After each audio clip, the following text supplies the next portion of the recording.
Hello my friends, Stucky here, and welcome back to another alternate history Hearts of Iron 4 video. You all really like the German scenarios, don't you? As I'm sure that a lot of you are aware by now, the way things work in this channel is that in our previous alternate history scenarios, the top 4 most liked comments get put into a poll for you all to vote on to create our next scenario. And overwhelmingly, the German options tend to be fairly popular, and this time it is what if Germany went after the Soviets before France? Okay, well, this is going to require a lot of historical changes.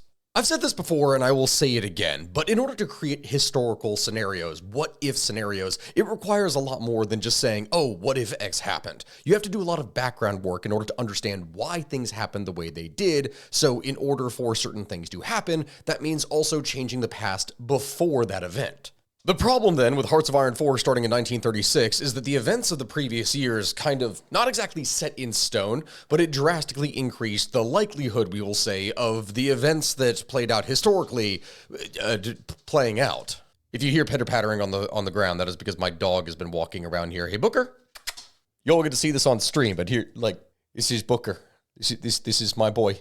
German Shepherd Lab Mix. Ironic for the game that we're doing here now. Anyway, the way that things played out historically is that obviously Germany went after first Poland, so yes, they did go east, but then from that, they turned west and took out France, and then tried to take out the United Kingdom, before it is that ultimately they would turn back eastwards to take out the Soviet Union, or attempt to do so, in 1941 with Operation Barbarossa. Even though the German plan from the very beginning, like from the moment that Hitler had wanted to take power, he specifically wanted to move eastwards, create Lebensraum, and take out the Soviet Union, who he saw as the greatest threat to Germany and the perfect target, they didn't move on the Soviet Union first. So the question then is, why did they do this? Well, there's multiple factors, but one of the key things that ended up happening in the early 1930s is that the attempts by the Germans to build up an anti-Soviet alliance didn't really work out all that well. In fact, there were many different ideas that Germany had from the very get-go to actually get the United Kingdom on their side and build up a coalition of forces in order to be able to take a stand against and then take out the Soviet Union. However, the rest of Europe was not exactly keen on this idea. In fact, we talk about Germany invading Poland. There were proposals between the German Reich and Poland to work together to try and take out the Soviets that Poland ultimately would not really buy into. So, even though the anti-Comintern Pact would still certainly happen, there would not be a full-scale alliance meant to necessarily take out the Soviets. As a result, Germany had to play things a little bit more realistically, smarter. It had to try and get some kind of force that would be able to stand up against the other powers because, as an example, Italy had a non-aggression pact with the Soviet Union, France even had an alliance with the Soviet Union, and this alliance is something that was created specifically in order to be able to stop potential German expansion. The Germans wanted the help of the Japanese in order to be able to deal with the Soviets, but the Japanese were not necessarily interested in moving north. In particular, after many of the skirmishes that they had over the course of the 1930s, which we've actually discussed in our previous What If Japan Went North plan. Those skirmishes largely did not work in Japan's favor, and instead it showed the Japanese that they would more than likely need to turn south because, quite frankly, their armed forces here in the north were hamstrung and not actually able to win decisive victories that were needed against the Soviets to seize Siberian territory. So the Japanese ended up signing after the Battle of Kakengol, I believe is what it is. They signed a non-aggression pact with the Soviets, meaning that once the Germans invaded, they were pretty much on their own, except with the help of the other minor powers that worked with them, Romania, Hungary, etc. So, in order to create the scenario that we are talking about, the things that we're going to be changing prior to 1936, if you will, is that 1, negotiations with Poland actually go significantly better in this new timeline than they did in our own timeline, and Poland actually becomes friendlier to Germany. They kind of already did. They were on semi-decent terms, especially after trade deals were reopened with the German Reich. We can say perhaps that politically speaking, Poland became closer to Germany and actually made some tentative agreements in order to be able to take a stand against the Soviets. So we will change that here. The second big change is that Japan will have seen much greater success with their initial military actions, and perhaps the military was not as hamstrung and limited in their forces to push north, in turn allowing Japan to actually seek a northern route in order to take Siberia versus the southern option that they took in our own time. Now, does this mean that we're going to see a scenario where the UK is going to end up siding with Germany in order to take out the Soviets? No, that is not the case. That would be kind of ridiculous. A lot more would need to happen in order to be able to create that. But we can say that the UK is likely to be at least a little bit more neutral in this timeline, and that also perhaps France's alliance with the Soviet Union was far more limited. Maybe they didn't even get an alliance. Maybe it was more of a non-aggression pact or an agreement to trade or negotiations for whatever reason kind of fell through. Instead, the German Reich in this time, though it starts in 1936, is going to be significantly more diplomatic. The efforts that they had perhaps to coup things in Austria would be significantly more successful. Because yes, even though the Anschluss would not take place until 1938, it's going to take place earlier in this new time, because what we're going to say is that the early attempts by fascist forces in Austria to coup the government actually were successful, and then from that, within a year or so, bind themselves to Germany. With that, my friends, let's go ahead and begin and see how it is that we can create this scenario. Also, my friends, a little bit of a side note, if you want to play Hearts of Iron 4 with me, just as a heads up, I know I'm inserting this here randomly, you can actually go and join my Discord down in the description, and every Saturday we typically have big multiplayer games. Now, I'm not necessarily in all of them, but I do like to join in with these and stream them, so if you want to join and have some fun, by all means, click the link and join our community, because this is really big for history and gaming. First off, there is one key massive difference that is going to take place in this new timeline versus what happened in our own timeline, and that is economically. We are still going to be going down the 4-year plan, but perhaps in this new timeline, Germany does not pursue the same degree of militarization. They still do, but maybe it is like 5 or 10% less than they did in our own timeline, instead trying to prioritize a little bit more of regular economic growth in order to be able to develop the state. And this is a very key thing, because if we go over here to our political advisors and we have Himmler Schlacht, who is like one of the architects of the MIFO bills, one of his primary goals in the early days of the German Reich was specifically to build a German-dominated economic union. It was believed that Germany would essentially be able to gain hegemony over the entirety of Central Europe with time without invading all the other countries, because the German economy would be so incredibly strong that naturally Czechoslovakia, Austria, Hungary, and others would bind themselves to Germany, and that in turn would allow them to create their own kind of, what do you want to call it? A fascist German-dominated EU, I guess. Okay, this is going to sound like a weird political statement here at this point. Either way, it was a difference of prioritizing long-term economic growth and domination over rapid militarization and then taking over things by force. Mustache Man would ultimately opt for the second option, the taking everything over by force, as we could obviously tell from our own timeline, but we will say in this new timeline that more efforts are put into diplomacy, espionage, and binding the countries of Central Europe to Germany economically. As a result, 4-year plan from the beginning, we need an ambitious plan to provide for the rearmament and ultimate self-sufficiency of the nation. This should be achieved within the next 4 years. And yes, that is ultimately the goal. Things start in 1936. We are not going to say that war begins in 1939, though we're going to be getting to that later. Things are going to be happening at a later time while Germany rearms itself. To that end, civilian factory is going to be prioritized heavily here in the beginning, even though we have MIFO bills to be able to boost ourselves up further. And so with that, my friends, let's go ahead and begin. Now, from the very get-go, things are going to happen kind of as they did in our own timeline, at least in the very beginning. The remilitarization of the Rhineland is still going to take place. However, of course, economic matters are going to take a little bit more priority, as I just mentioned. The key differences here, then, is what is going to take place afterwards. The Rhineland has been demilitarized since the end of the Great War, but this insult shall stand no longer. Germany is a sovereign nation and is free to move troops anywhere on her borders, of course. We have the Anti-Comintern Pact, which ultimately, yes, this is the thing that we're going to be pursuing here, but importantly, Germany in the Götterdämmerung DLC got a split option for how it is going to behave. You can either do the historical thing, which is reorganize the Wehrmacht and prepare for mass offensive maneuvers, or you can go down the more cautious route of heeding von Neurath's concerns. I mentioned this here multiple times in talking about alternate history scenarios and Germany, but what is so incredibly fascinating is just how stupidly lucky Mustache Man was. The way that things played out historically really should not have happened because, well, there were so many different efforts to try and sabotage Germany from the inside out. Like, Mustache Man could have been assassinated multiple times. There were many different attempts to do so. There was also attempts within his own military to try and backstab him. Like the whole takeover of Czechoslovakia and the Sudetenland, that should not have happened. They should have been able to take a stand against Germany, which was a plan that German officers within the military had to use as a pretext to remove Mustache Man from power, thinking that he was going to drive them into a war that Germany could not win. Which, yeah, historically, that is exactly what happened. The same thing applied to Germany's invasion of Poland and ultimately the invasion westward, because German military officers thought that if they went west, that means that they would have to then deal with both France and the UK, and they weren't going to be able to do this, just as what happened with World War I, and that was going to end in horrible failure. But they broke through France and won, which means that a lot of those officers that doubted Mustache Man from the beginning ended up actually becoming fanatically loyal. So instead of reorganizing the Wehrmacht, what Germany is going to do, since they're not going to be as aggressive, is that it will actually heed von Neurath's concerns. Concerns regarding our current military tactics and policies have been raised by a number of elevated members of our military, headed by Konstantin von Neurath.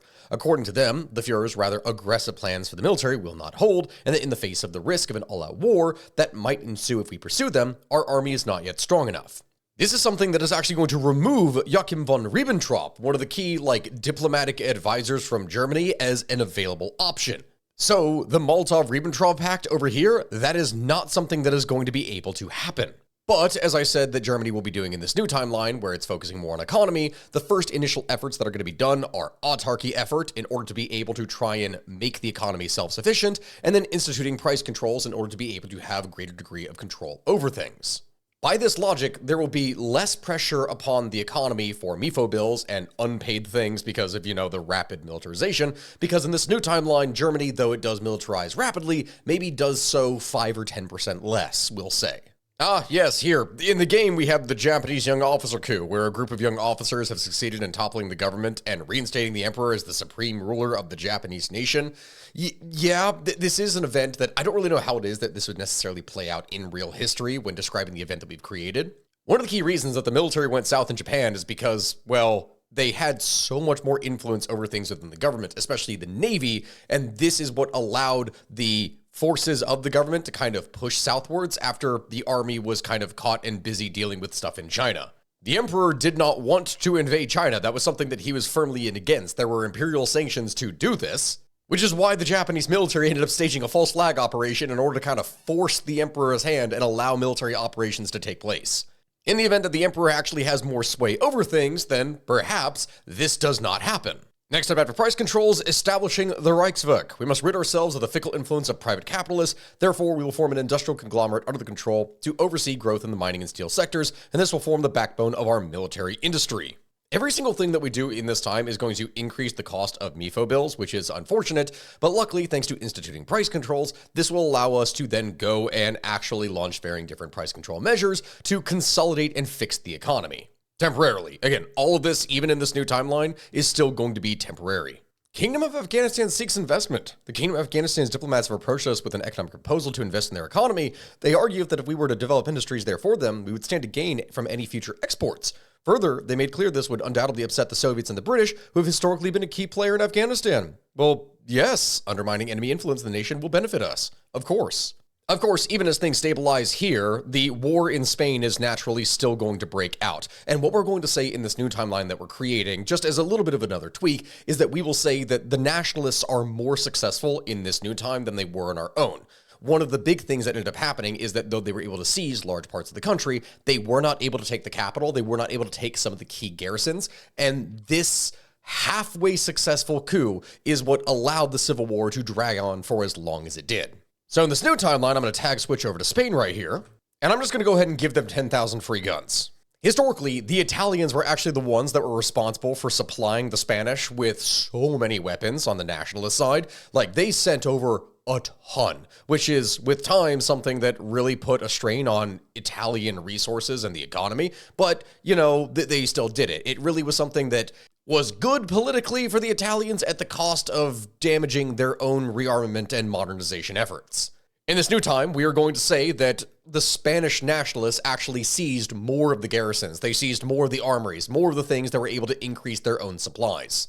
And so, as a result, when Germany goes and sends volunteers to nationalist Spain, just as the Italians do, the Condor Legion is significantly more successful than they were in our own time. Instead of the war being dragged out in 1939 or so, perhaps it ends in late 1937 or maybe even the beginning of 1938. Less resources have to be wasted in Spain. So it is then, my friends, that with all the economic matters kind of out of the way by the end of 1936, it is here that Germany really truly looks to rearmament, or specifically to influencing things around in its neighborhood. Von Neurath's concerns are heated, and instead a more diplomatic and espionage effort is taken, we will say. Naturally, of course, war preparations are still going to take place. To fully ready the nation for an upcoming war, we must ensure that preparations are made not only within the Wehrmacht, but also within industry and infrastructure, of course. But the key difference between here and here is that instead of preparing the Molotov-Ribbentrop Pact and just outright getting ready to launch war, further preparations, slower buildups are made, and Czechoslovakia is instead not really threatened necessarily, but more efforts are made to try and install friendly regimes. We can say in this time that the German population of the Sudetenland had more political influence, that maybe there was more infighting within the Czechoslovakian government, that either way, more fascist elements are able to install or at least develop greater control. To the point that, as it says here, a civil war will break out if fascist support gets above 45%. Yeah, we will say that that is one of the things that likely takes place as the Germans of the Sudetenland try to rise up and change things within the government. This is something that, of course, is not going to create an issue for the West necessarily, as German influence, though obviously being seen, is not going to necessarily be able to be challenged against. Call it wishful thinking, but theoretically, hey, the Germans aren't involved. Of course, there's not enough military force to necessarily force anything upon the Czechoslovaks immediately. As a result, more time is going to be taken to rearm and rebuild, while it is that secret services are developed. Wilhelm Canaris has proven to be inefficient or even outright disloyal towards the current government, if rumors are to be trusted. We need to remove him and reorganize the Abwehr into a more competent institution. Historically, the seizure of Madrid is not something that actually took place until 1939 because it quite literally was under siege. But what we will say in this new timeline is that the nationalists are able to take it relatively quickly, going into early 1937, something that pretty much would spell a very quick end for the Republican forces. Soviet forces that are sent to aid the Republicans are encircled and crushed, serving as a massive embarrassment, not only for the Union itself, but also greatly weakening the Republican side as a whole. Really, in this time, while maintaining a slightly lower profile, Germany begins to infiltrate many of the varying different nations around them. Intelligence and information about one's enemy is crucial for a successful invasion. As we increase spending on so many areas, it is only logical that we invest in improving our intelligence gathering. By this logic, considering historically what happened with the Abwehr, where it was both very effective and yet also extremely ineffective at the same time, we can say in this new timeline that the German Reich actually had a stronger intelligence service than it did in our own. Something that perhaps if Mustache Man had actually tried to understand, maybe Germany would have performed a little bit better. In fact, it is thanks to these espionage efforts that one of the key things that happens early is the Anschluss. Remember, as we said from the very get-go of the setup, is that the initial coup had actually worked in Germany's favor, or at least it had a much greater effect back in the early 1930s. Thus, Austria was already more inclined to join with Germany willingly than it did in our own time when they scheduled yet another coup. Despite the words of Austrian politicians, it is clear that largely the German-speaking population of the federal state of Austria longs to reunite with the fatherland. We should pressure the corrupt leader, Kurt Schuschnigg, to resign and let the will of the people be carried out, which in turn increases German strength even more. The question of the Kingdom of Yugoslavia. Following the return of Austria to the Reich, we now share a border with the Kingdom of Yugoslavia. The government of Prince Paul has been fairly quiet about their stance on a proposed reordering of Europe. Perhaps we should remind them that the time will come where they must make a choice. Well, it is true that we could put the squeeze on them. However, in this time, remember, Germany is specifically going to be trying to build up an anti-Soviet alliance. So the idea of applying more pressure is something that is probably not going to work out. Instead, their opinion is irrelevant, and perhaps greater diplomatic efforts are made. In fact, as Germany begins to invest itself more and more economically and politically into its neighbor, the Anti-Comintern Pact is something that is formalized and with time hopefully strengthened. Interference by Communist International in the international affairs of the nations not only endangers their internal peace and social well-being, but is also a menace to the peace of the world. We will ask many of the non-communist countries to sign the pact and make sure that we keep the Red Menace in check. So it is then we befriend Czechoslovakia instead of demanding the Sudetenland. The Czechs and the Slovaks are an industrious and admirable people. It is unfortunate that our territorial ambitions clash with theirs, but it is not too late to pursue friendship rather than subjugation. Yes, my friends, speaking of brotherhood between nations within the German sphere, Adolf Hitler in a speech today would announce the German Reich's dedication to political and diplomatic cooperation with the Czechoslovak Republic. With significant German-speaking populations, the Czechoslovak Republic was presented as a natural partner to German interests. While it is uncertain how much to say the Czechoslovak Republic has, a say in this cooperation, they can at least rest assured that their borders are safe from the German Reich's territorial ambitions. And this is something that does two kinds of things. One, it ends up aiding the idea of appeasement. That is a thing that one needs to understand. The repeated attempts of Germany to get more and more concessions from the United Kingdom and Neville Chamberlain and others is something that proved to be a great shame for them. Because obviously the appeasement didn't actually work. In this case, it really would appear that appeasement was working, that Germany was not going to be trying to take over things by force. It is just Austria that would naturally join with Germany instead of a coup by the Germans marching in and taking over Austrian territory. As a result, tensions within this new timeline are significantly lower than they would have been in our own. And it is only then under these circumstances that the rearmament program would be accelerated.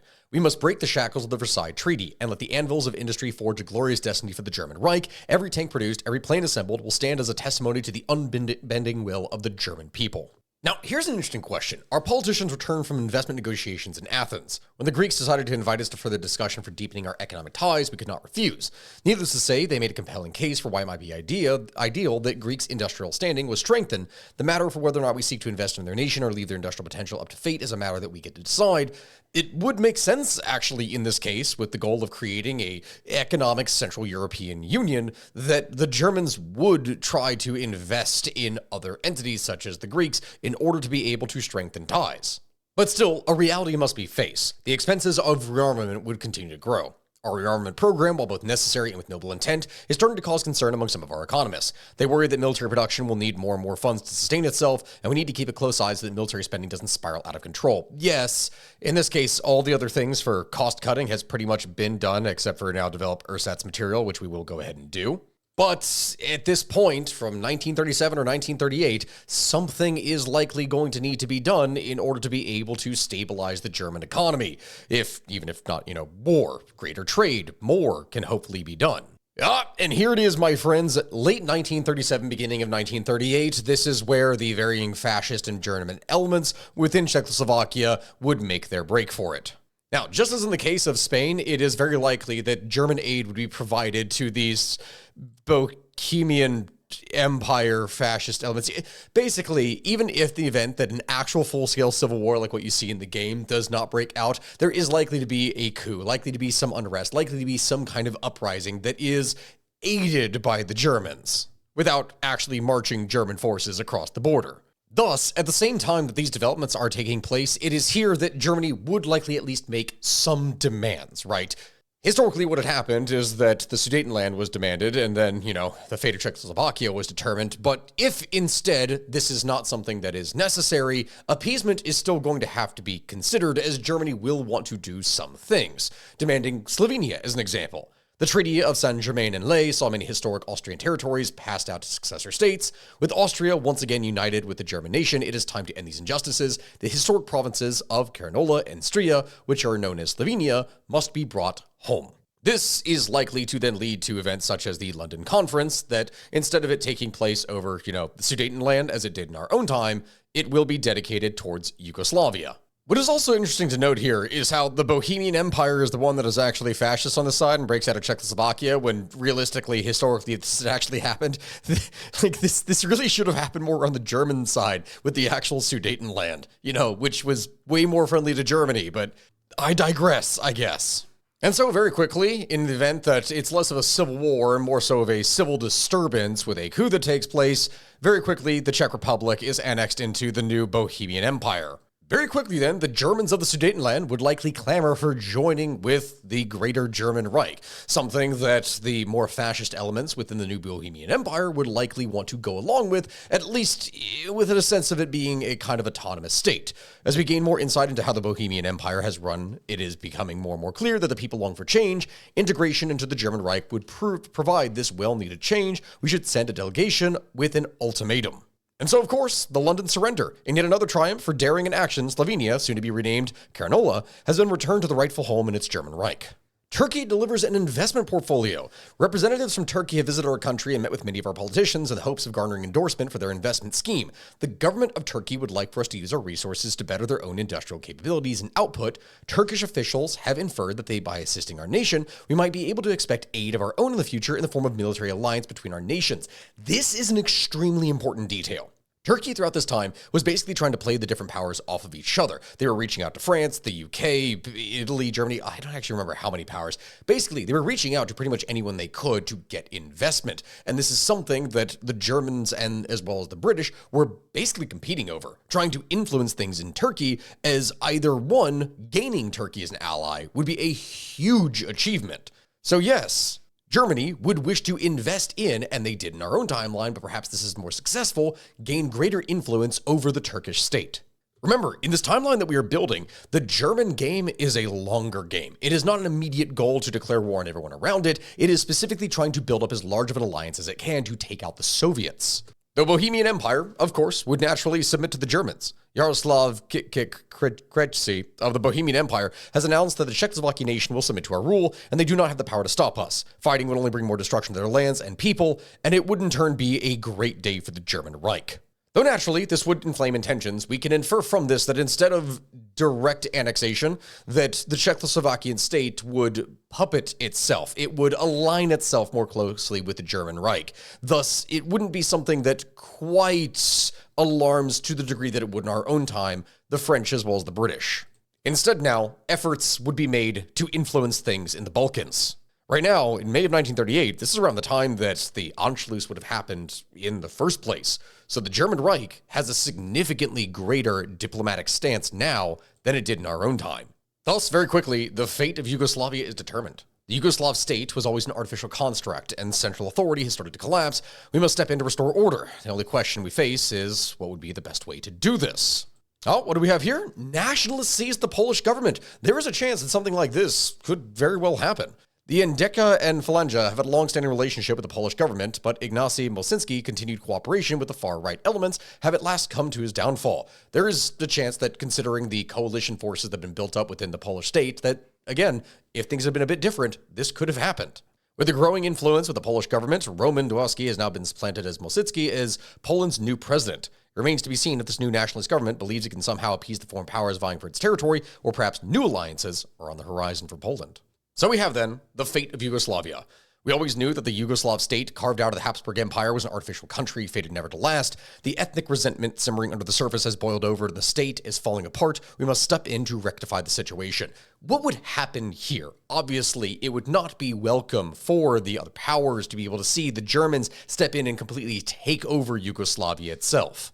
The idea of merely annexing all of Yugoslavia would be something that would be absolutely horrendous, something that the foreign powers would most certainly not accept. Instead, no territory would instead be taken. Instead, Croatia and Yugoslavia would go on to exist as puppets of the German Reich, something that would be subservient to German investment, to German political influence, and from there, maybe things would actually stabilize. This in turn would cause the least amount of political tension. After this is 1938 begins to roll into 1939, and foreign powers are pretty much powerless to stop Germany. Greece's fate is then determined with the Second Ljubljana Award. With the Yugoslav question solved, it is time to turn our attention to Greece. They too have been unjustly aggrandized by the Allies. It is time to see who our friends really are. Japanese shogun declared war on the communist China. Oh God, well, that still happened. Huh. Coup in the Kingdom of Yugoslavia. Immediately after the government of Prince Paul signed the Tripartite Pact, a group of Yugoslav Air Force officers executed a well-planned coup that replaced the legitimate government and put the underage Peter II on the throne. The Yugoslavian government has folded entirely, with the new leaders declaring Prince Paul's signature null and void. Execute Führer Directive 25. Yeah, the German Reich is now able to go to war. Execute Führer Directive 25, and war breaks out. Of course, with the outbreak of conflict, this is where the first real military might of the German Reich gets to be seen. And this brings up a very important financial question: the future of the German rearmament program. The financial tolls of the rearmament program risk collapsing our economy. If we mean to keep armament production at the same level as before, we must seek out new ways of funding or change our prioritization. Now, the goal of Mustache Man in this case would always be, rearmament. But the problem is, it is at this point, really in 1938, maybe the beginning of 1939, the German Reich is not ready. No, at this point, the whole system probably needs to be scrapped, or at least changed, modified, reduced. Rearmament will take place on a much slower level, as instead more efforts are made to invest in the states around it in order to build an alliance against the Soviets. The MIFO bills issue is scrapped. And though this would absolutely be painful, it would not be nearly as painful as what the Germans would later experience. The Beck-Ribbentrop Pact. The Polish government has proposed a pact to support our goals of global hegemony. Clearly, Roman Dmowski is aware that Adolf Hitler was not satisfied with the border divisions drawn up between Poland and Germany, and thus the Polish foreign minister, Josip Beck, has been sent to propose an amendment to this deal. Poland agrees to cede western territories of Posen, Danzig, and Upper Silesia in exchange for mutual pacts of non-aggression and German protection and guidance against any attempted Soviet invasion. The pact would essentially render Poland as nothing more than a German puppet, along with ceding the disputed territories of our border. Shall we agree? Well, yes, of course.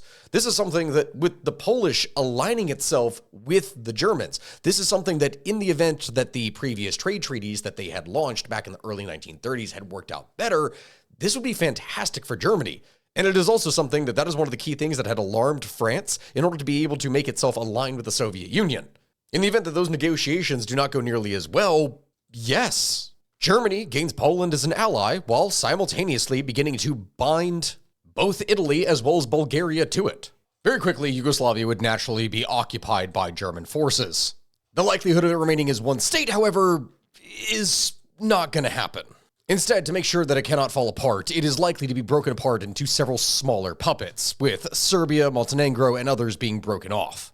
With that, my friends, as 1939 rolls around, it is here that after much German investment as well as influence, that Greece itself would likely submit.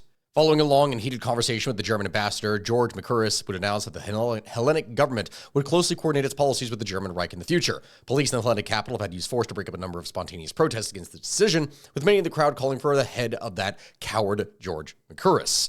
The reality of the situation is that after years of investment in it, something where the Greek state was heavily indebted to those around it, it is possible that the German Reich would effectively buy the Greek debt off of it in exchange for this, something that it would utilize from the gold reserves taken from the territories that it has occupied. From this, my friends, the stage is arguably set. So it is here then, my friends, with everything consolidated, that the German Reich would begin to finalize the efforts of its coalition. It would have to do something in order to be able to gain additional help from potentially the Baltic. It would also have to work down in the Balkans in the case of Romania and Hungary. These forces would still need to be secured. To that end, while the Germans try to gain dominance over Turkey, they simultaneously would move to secure the Baltic. The Soviets at this point would be getting very antsy, likely trying to make some kind of consolidated effort with France, but we can only assume that this is something that would happen in the event that France aligns itself still with the UK and does not see itself as strong enough to be able to stand up against the Soviets, as well as the former Little Entente that they had built up having been completely broken because of now the new dominance by the German Reich. France would not wish to stand alone, and they would not be capable of standing with the Soviets against the Germans. Thus, an anti-Soviet pact is created. We can take the anti-Comintern Pact one step further and ask all members to commit to a coalition against the Soviet Union. If any signatory ends up in a war with the USSR, all other members must also declare war. However, just as in our own timeline, it's not a matter of things just being a simple defensive alliance. No, the Germans themselves would be prepping to invade the Soviet Union. With time, as long as it is done early enough, eventually the MIFO bill issue is going to go away. It's going to take months, potentially even a year or more to pay back the loans that are necessary, but it is still something that will help to stabilize the German economy. Also, one of the crucial things that needs to be mentioned is that the Germans had developed quite a number of synthetic factories during this time in order to be able to mitigate the loss of oil, the loss of rubber, and everything else that they had to deal with. This is going to need to be redoubled in this time, as they are not going to have a treaty of friendship with the Soviets, and instead have to rely almost entirely on themselves, as well as oil from Romania. The Polish National Republic seeks to divide Lithuania. In spite of their current position as a German underling, the Polish National Republic, it seems, holds ambitions for the Commonwealth hegemony. Acknowledging our claim in Memel, Roman Dmowski proposes that we divide the nation, with Memel region coming under the German control and the rest of the country becoming Polish. Well, this is, reasonable. Lithuania itself may actually be forced to do this in the situation, though that is something that would likely make Latvia and Estonia quite nervous. they won't really have much of a choice in the matter. Now, it is time then for the Rome-Berlin axis. Italians may be untrustworthy as they proved in the Great War, but Mussolini and his fascist movement have shown that there is hope for Italy yet. Surely, Germany only stands to gain by allying with Italy, does it not? With that, the Italians join the Axis, and though they, technically speaking, are still at war with Ethiopia, that is not something that is happening here. That whole system is really dumb, but you know it is what it is. Now, per the focus tree, we could continue to consolidate things by going down Operation Felix and essentially forcing the Spanish into being our puppets, but that's not realistic. At this point, the Allies would be getting extremely antsy. The idea of a German Reich that, while not directly controlling, has hegemony over the entirety of Central and much of Eastern Europe would be a terrifying thought, so much so that they would begin to likely redouble their efforts to influence things and would try to drive the Spanish to not join with the Axis, something that much of their efforts would likely be directed towards. No, as 1939 rolls around and the German war machine, while slowed down, begins to slowly build back up again, instead the Baltics are sought to be influenced. The Baltic states are precariously situated between us and the Soviet Union. With some diplomatic efforts and mutually beneficial offers, we would be able to align them more closely to us without the need for conflict. From that, Germany would begin meddling within the politics of the Baltics. From there, we are presented with a little bit of a dilemma, as things have proceeded very smoothly for Germany in this time. Now, true, the German war machine may not be necessarily as strong as it was in our own timeline. However, it has a much wider system of alliances. Something that is likely to only get bigger, and this is something that would be necessary, as Japan would need to be brought into the fold, potentially to be able to weaken the Soviet Union from the other side. Does that mean that in the summer of 1939 that war breaks out with the USSR? No. The idea of Germany doing this at this point would be somewhat laughable. They really only tried to get as much as they could out of things in the West, as the people that they were fighting against, like the Poles, were not nearly as industrialized as the Soviets.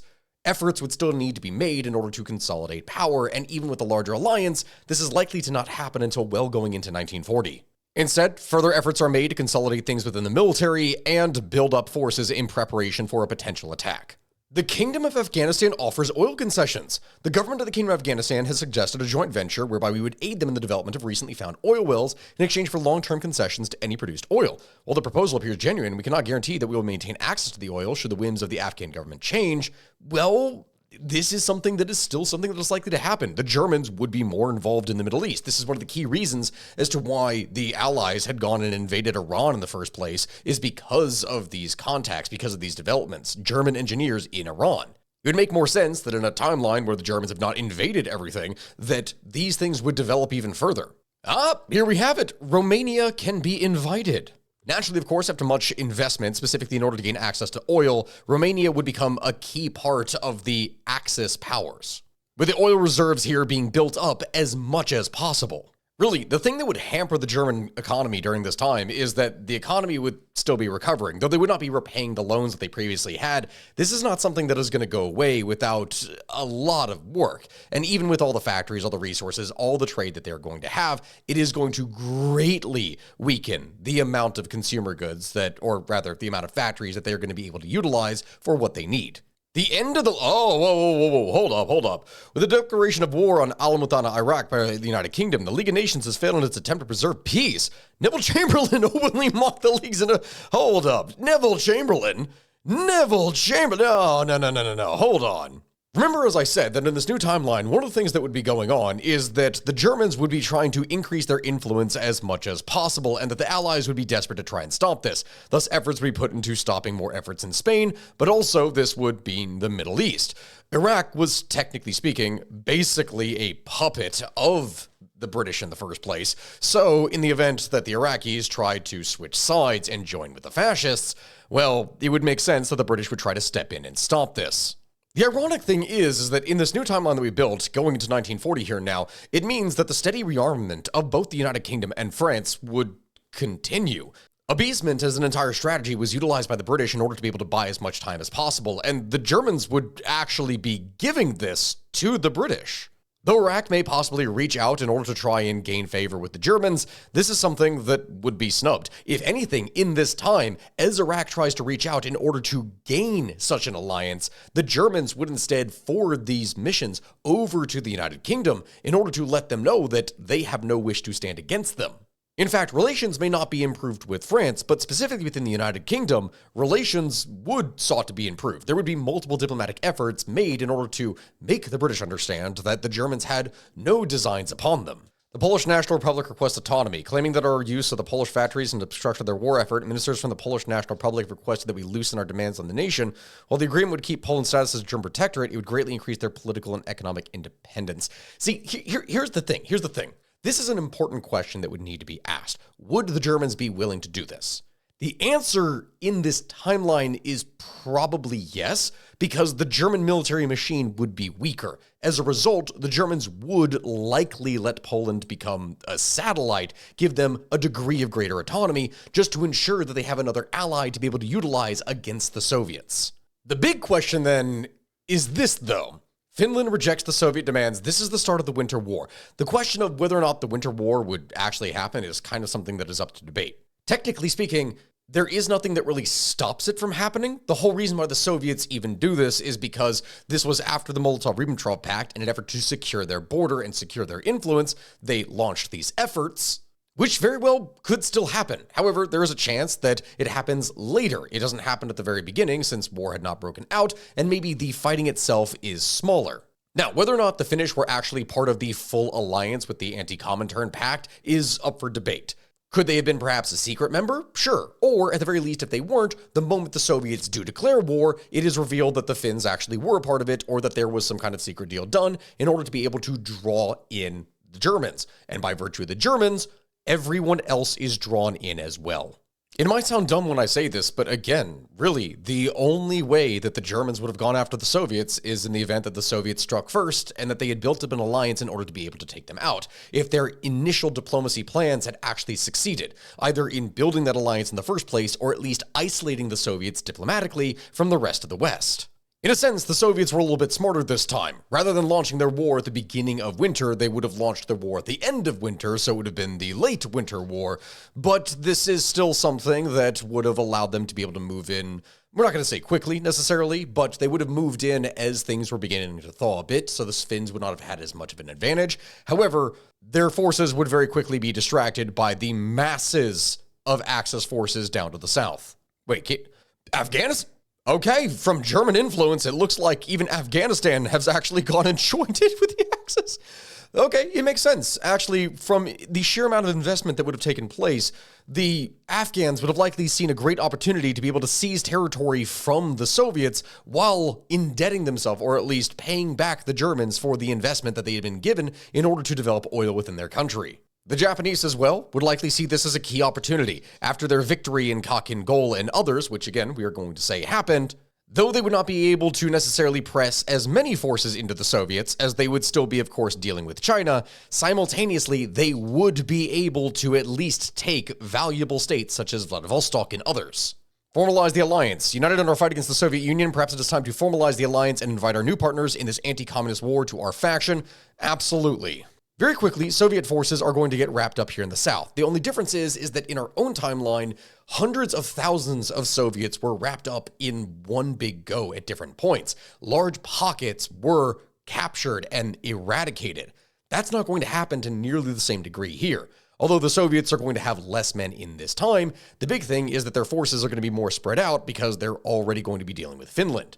In the event that a large force is able to mobilize from the Germans, the Polish, the Romanians, and others, there's not going to be as many of them, and they're not going to be able to capture as many forces while still making immense gains.